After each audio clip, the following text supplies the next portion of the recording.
Hello guys, my name is Darshan Senthil and welcome to the third video of my tactics tutorial series for chess. And I know it's been a while since I made my last video, but well, there have been a lot of things involved going on right now with my YouTube channel and stuff, so it's been hard for me to upload videos pretty easily. So that's the reason there's been a delay, and I really apologize, and I hope to get them in quicker sooner or later. So without further ado, let's just get started on this video. We're going to be talking about skewers here.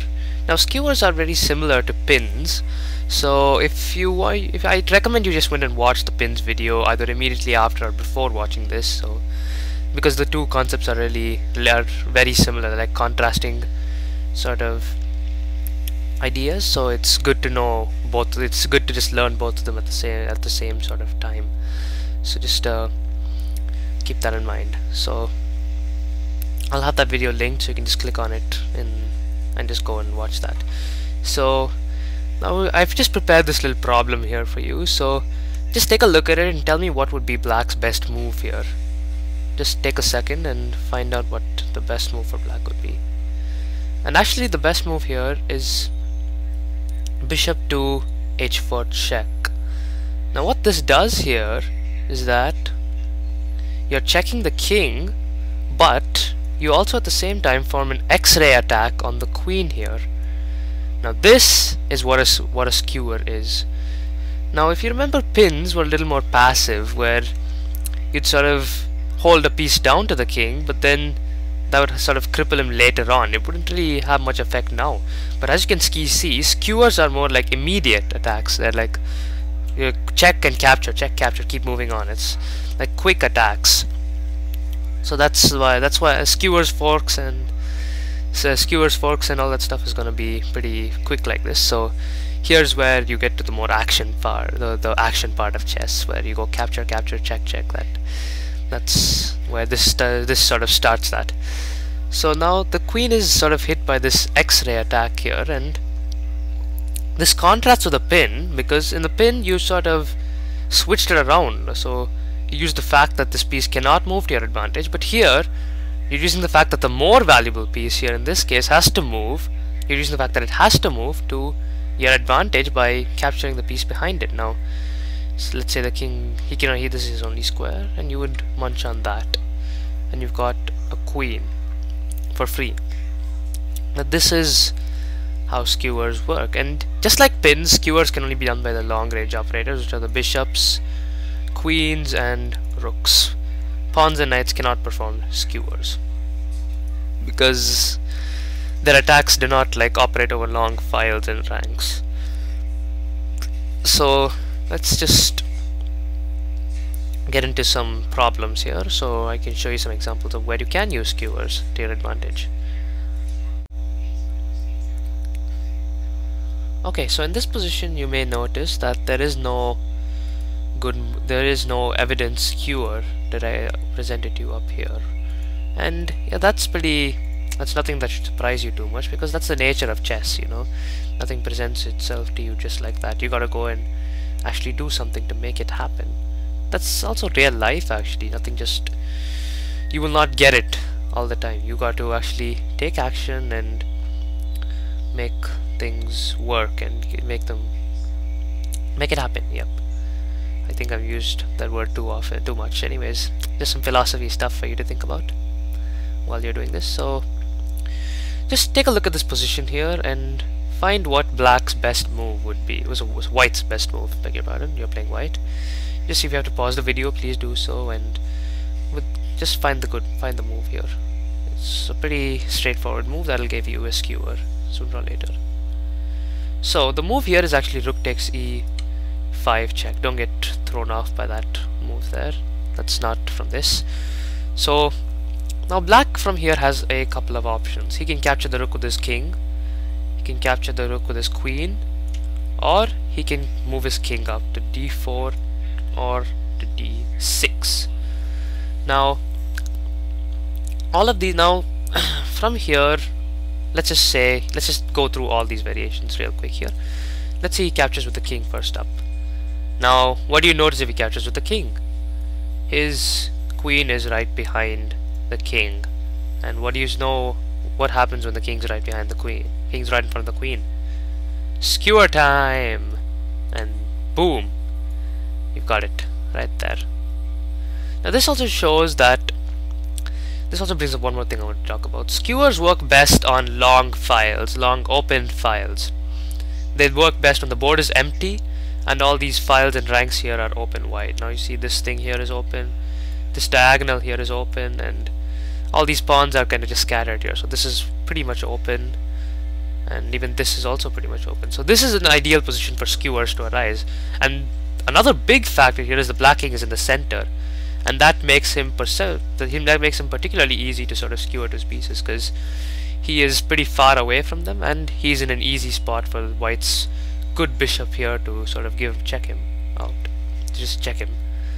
So now from here it's pretty straightforward. King to e6 and bishop takes queen, and that's that. Now let's see what happens if he captures the rook with the queen here. Now after rook into e5 check, if he captures with his queen, then you would play your rook to a5 and you've gotten yourself another skewer. Now obviously from here it's the same thing for black. He can't really do anything about losing his queen. Notice that he cannot move this pawn here because of the pin that this bishop is providing here. So two themes in one. Just take a look at that. And now it doesn't really matter where he goes. If he moves to his best move is actually e6, because if he were to if he were to move to sorry about that. If you were to move to d6 or to d4, then bishop a3 check would make things complicating. Yeah, actually, even if he moved to d6, he would have to move to e6 eventually. So either way, it's just quicker for him to move to e6 directly, saves time. So goes there, rook into check, king into, and you've got yourself a queen for a rook, and eventually you're up in material. And then let's just go over the other two variations now. Wait, whoopsies. Okay, let's just, where was this? Sorry about that, just slight technical difficulties. And where was this? Over here, and that was over there. Yep, okay.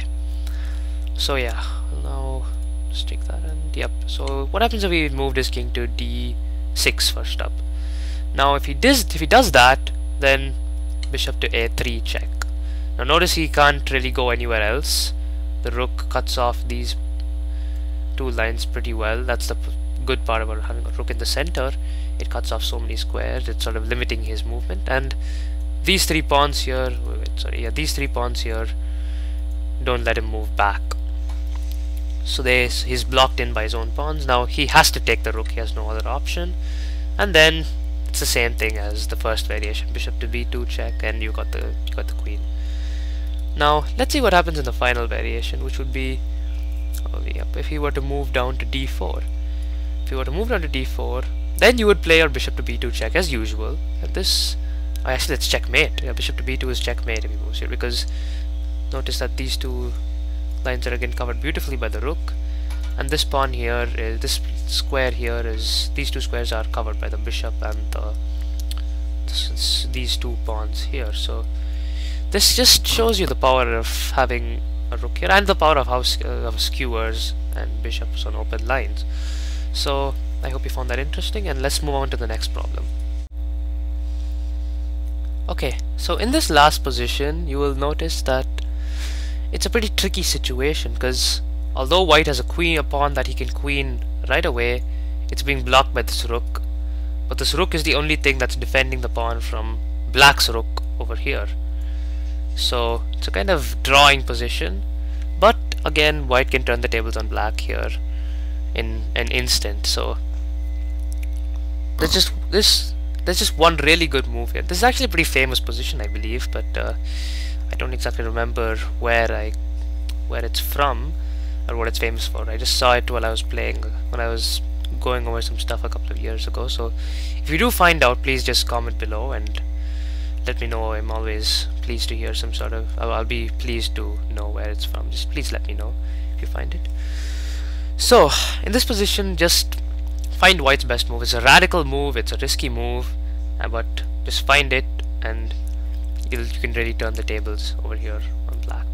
I've used that word a lot, haven't I? Turn the tables. Okay, so pause the video if you have to and find that. So the move is actually rook to h8. Now this has got the same objective as we did in the previous thing. Now it doesn't really matter what black does here. He can now let's just say he captures the pawn for just get it out of the way. Now then white brings this out, rook h7 check, skewering the king to the rook, and you've got yourself you've won the game. The king has to move, and boom, you've got the rook, and the king is also conveniently stuck on the 8th rank, and although he could also move to the 6th rank, and you've won the game from here. It's white win. You can go ahead and resign black. Well played, tough luck, and well done white. So that's how it would work if he captured the pawn. Now what would happen if he did not capture the pawn? If he moved his king to g8, g7, then you would simply queen the pawn. Notice that this is still protected by the rook, and the queen is also protecting the rook at the same time, so he cannot capture either piece. He cannot capture either piece without losing something. So if he captures his king, captures the rook, he loses his king, which basically means he cannot capture the rook. And if he captures the queen, then we simply take back, and with a king and a rook, it's a win from there. Pretty straightforward. And even if he were, now let's just say he started giving you perpetual checks from here, you would simply bring your king closer to the rook. It doesn't matter if you're moving in front of your pawn, because you want him to take the pawn. That's what you want. And then he moves it here, and eventually you're gonna get too close for him to check you, and it's game over for black. You're gonna get a queen, or he's going to lose his rook. So it doesn't really matter what he does after that. You've won the game from here. So again, this is another thing that you should keep your eyes out for while playing the game of chess, and it's these little things.